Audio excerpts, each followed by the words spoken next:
Olá, meu irmão, minha irmã, seja muito bem-vindo, muito bem-vinda à nossa leitura bíblica do dia.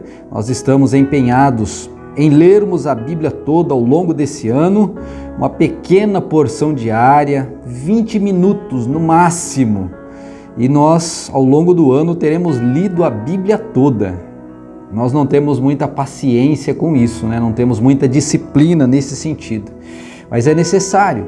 Nós fazemos tantas coisas no nosso dia a dia, repetidamente, né, todos os dias, e por que não fazer aquilo que importa para a nossa eternidade, né, que é ler a Bíblia? Importa no sentido positivo, porque quando não o fazemos, quando omitimos, estamos plantando, na verdade, a má semente. Mas quando fazemos a leitura da Palavra de Deus, quando buscamos o nosso Deus, estamos semeando para a nossa eternidade. E hoje nós vamos dar continuidade, dia 15 de março, e nós vamos ler os seguintes textos: Números, capítulo 22, versículo 21, até Números 23, Números 23, versículo 30, 22, 21 até 23, 30. Depois nós vamos lá, Lucas, capítulo 1, 57, até Lucas, capítulo 1, versículo 80.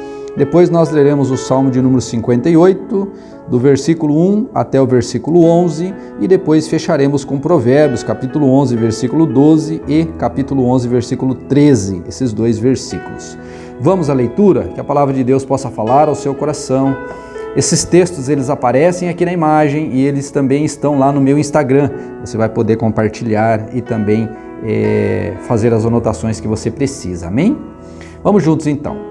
Números 22, 21 diz assim: Na manhã seguinte, Balaão se levantou, pôs a sela sobre sua jumenta e partiu com os oficiais moabitas.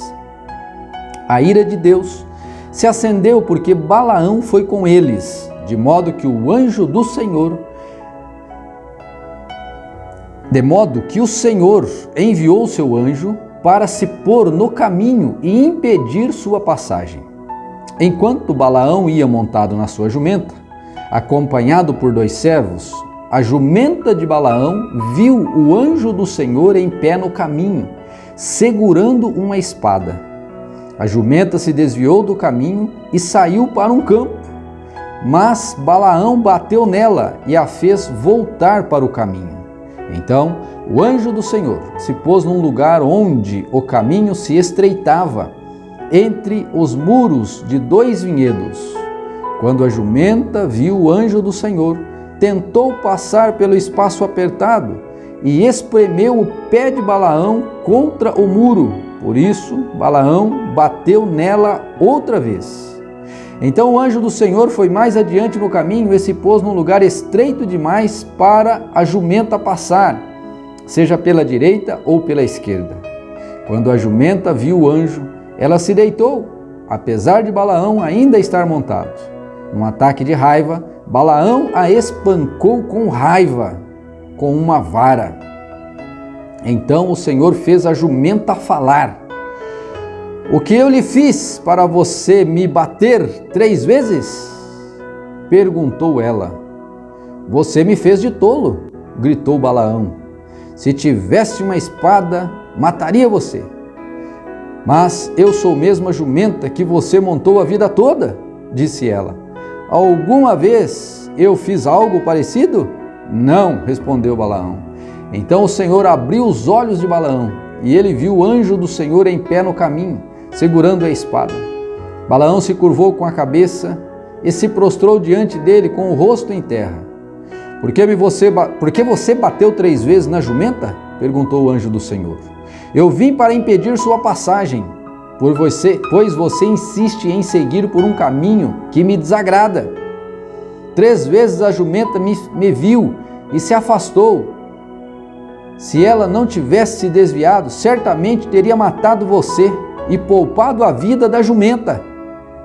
Pequei, disse Balaão ao Senhor, ao anjo do Senhor. Não percebi que estavas no caminho impedindo minha passagem. Se te opões à minha passagem, voltarei para casa. O anjo do Senhor disse a Balaão: Vá com os homens, mas fale apenas o que eu lhe disser. Balaão seguiu viagem com os oficiais de Balaque. Quando o rei Balaque soube que Balaão estava a caminho, saiu para se encontrar com ele numa cidade moabita, junto ao rio Armon, na fronteira de seu território. Balaque perguntou a Balaão: não mandei chamá-lo com urgência? Por que não veio de imediato? Não acreditou em mim quando eu disse que lhe daria uma grande recompensa?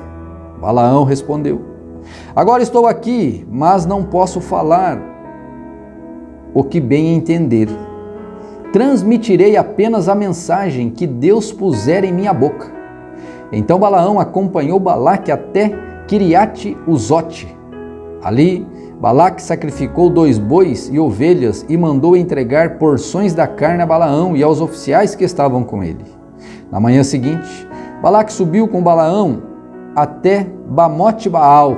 De lá podiam ver toda uma parte do povo. Balaão disse a Balaque: construa aqui 7 altares e prepare 7 novilhos e 7 carneiros. Balaque seguiu as instruções de Balaão e os dois ofereceram um novilho e um carneiro em cada altar. Então Balaão disse a Balaque: fique aqui junto aos holocaustos, enquanto eu vejo se o Senhor virá ao meu encontro. Depois lhe direi o que ele me revelar. Em seguida, subiu sozinho até o topo de um monte sem vegetação, e Deus veio ao encontro dele. Balaão disse: preparei 7 altares e ofereci um novilho e um carneiro em cada altar. O Senhor deu a Balaão uma mensagem para o rei Balaque e disse: volte até onde Balaque está e transmita-lhe esta mensagem. Balaão voltou e encontrou o rei junto aos holocaustos e, com ele, todos os líderes de Moabe. Esta foi a mensagem que Balaão transmitiu: Balaque me trouxe desde Arã, o rei de Moabe me trouxe dos montes do leste. Venha, disse ele, amaldiçoe Jacó para mim. Venha e anuncie a condenação de Israel. Mas como posso amaldiçoar aqueles que Deus não amaldiçoou? Como posso condenar aqueles que Deus não condenou?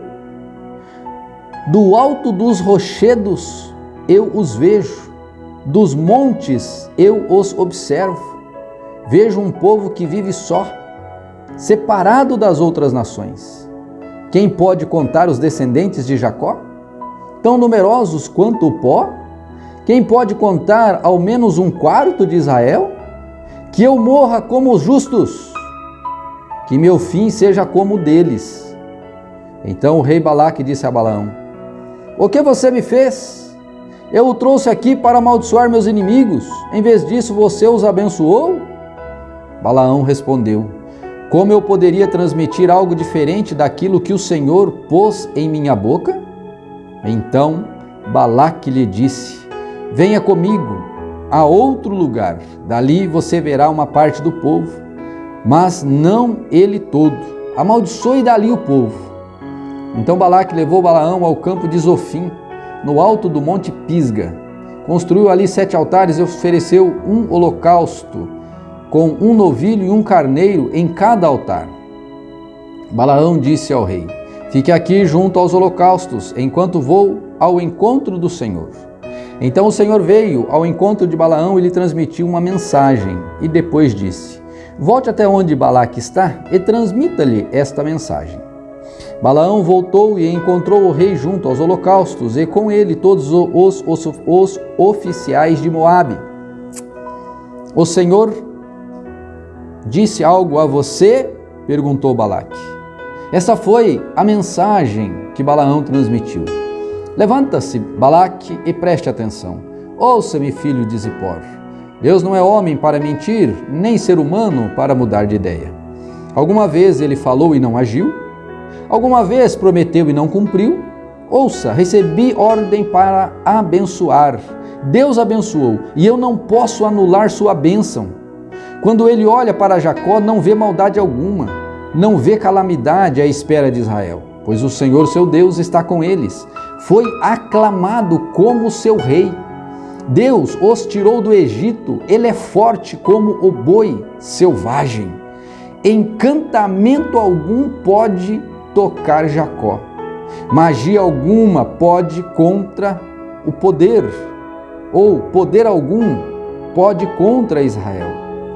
Agora se dirá a respeito de Jacó: vejam o que Deus fez por Israel. Este povo se levanta como leoa, como leão majestoso que desperta. Não descansa enquanto não devora a presa e bebe o sangue dos que foram mortos. Então Balaque disse a Balaão: pois bem, se não os amaldiçoar, pelo menos não os abençoe. Mas Balaão respondeu: não lhe avisei que faria apenas o que o Senhor me ordenasse? O rei Balaque disse a Balaão: venha, eu o levarei a mais um lugar. Quem sabe Deus se agrade de você e você os amaldiçoe dali. Balaque levou Balaão ao topo do monte Peor, de onde se vê o deserto. Mais uma vez, Balaão disse a Balaque: construa 7 altares e prepare 7 novilhos e 7 carneiros. Balaque seguiu as instruções de Balaão e ofereceu um novilho e um carneiro em cada altar. Amanhã vamos continuar essa história porque eu acho ela linda demais. Eu sou um abençoado por Deus. Ninguém pode me amaldiçoar, porque Deus já me abençoou. E você também. Creia dessa forma. E assim nós viveremos. Amém? Será poderoso isso. Lucas capítulo 1, versículo 57 diz assim: chegando o tempo de seu bebê nascer, Isabel deu à luz um filho. Vizinhos e parentes se alegraram ao tomar conhecimento de que o Senhor havia sido tão misericordioso com ela. Quando o bebê estava com 8 dias, eles vieram para a cerimônia de circuncisão. Queriam chamar o menino de Zacarias, como pai. Mas Isabel disse: não, seu nome é João. Então eles lhe disseram: não há ninguém em sua família com esse nome. E com gestos perguntaram ao pai como queria chamar o bebê. Ele pediu que lhe dessem uma tabuinha e, para a surpresa de todos, escreveu: seu nome é João. No mesmo instante, Zacarias voltou a falar e começou a louvar a Deus. Toda a vizinhança se encheu de temor. A notícia do que se havia acontecido se espalhou por toda a região montanhosa de Judeia. Todos que ficavam sabendo, meditavam sobre esses acontecimentos e perguntavam: o que vai ser esse menino? Pois a mão do Senhor estava sobre ele. Então seu pai Zacarias ficou cheio do Espírito Santo e profetizou: seja bendito o Senhor, o Deus de Israel, pois o visitou e resgatou seu povo. Ele nos enviou poderosa salvação, da linhagem real de seu servo Davi, como havia prometido muito tempo atrás, por meio de seus santos profetas. Agora seremos salvos dos nossos inimigos e de todos que nos odeiam. Ele foi misericordioso para com nossos antepassados, ao lembrar da sua santa aliança. Fez juramento solene com nosso antepassado Abraão, prometeu livrar-nos de nossos inimigos para servirmos sem medo, em santidade e justiça enquanto vivermos. E você, meu filhinho, será chamado profeta do Altíssimo, pois preparará o caminho para o Senhor. Dirá ao seu povo como encontrar salvação por meio do perdão de seus pecados. Graças à terna misericórdia de nosso Deus, a luz da manhã, vinda do céu, está prestes a raiar sobre a terra, para iluminar aqueles que estão na escuridão e na sombra da morte e nos guiar ao caminho da paz. João cresceu e se fortaleceu em espírito e viveu no deserto até chegar o tempo de se apresentar ao povo de Israel. Agora vamos ao Salmo de número 58, vamos ler do versículo 1 até o versículo 11. Vocês, governantes, sabem o que significa justiça? Acaso julgam o povo com imparcialidade? De modo algum. Tramam injustiça em seu coração e espalham violência por toda a terra. Os perversos são pecadores desde o ventre materno, mentem e se corrompem desde o nascimento. São venenosos como serpentes, como cobras que se fazem de surdas, para não ouvir a música dos encantadores, ainda que eles toquem com habilidade. Quebram os dentes dos perversos. Ó Deus, despedaça, Senhor, a mandíbula desses leões, que despedaçaram como água em terra sedenta, que se tornem inúteis as armas em suas mãos, que sejam como a lesma, que se desmancha em todo, como a criança que nasce morta e que nunca verá o sol. Deus os eliminará, tanto os jovens como os velhos, mais depressa que um fogo de espinhos esquenta uma panela. O justo se alegrará quando vir a vingança contra a injustiça. No sangue do perverso lavará os pés. Então, por fim, alguém dirá: de fato há recompensa para o justo? Com certeza há um Deus que faz justiça na terra. Eita, nós, hein? Salmo difícil esse, hein? Agora vamos a Provérbios capítulo 11, versículo 12 e 13, que dizem assim. Provérbios 11, 12. É falta de bom senso desprezar o próximo. A pessoa sensata permanece calada. O fofoqueiro espalha segredos, mas a pessoa confiável sabe guardar confidência. Esta é a palavra de Deus e que ela possa falar ao seu coração. Lembre-se, extraia um ensinamento da palavra e tente colocar em prática no seu dia a dia. Nós lemos aqui porções do Antigo Testamento, porções do Novo Testamento, de Salmos, de Provérbios. Extraia a verdade e coloque em prática na sua vida, porque ele será bênção. Eu fico impressionado com aquela história ali que um profeta é contratado para amaldiçoar o povo, mas ele não consegue amaldiçoar o povo porque aquele povo é abençoado por Deus. Que coisa maravilhosa, né? Então contra nós também não há maldições, porque Jesus Cristo já nos abençoou, o sangue dele já nos cobriu e nós estamos salvos debaixo da sua mão poderosa. Isso é maravilhoso. Que Deus te abençoe e a gente se vê logo mais amanhã, pela manhã, cedo, na nossa oração, na nossa reflexão, na nossa leitura bíblica, tá bom? Que Deus abençoe e tenha um bom dia, em nome de Jesus.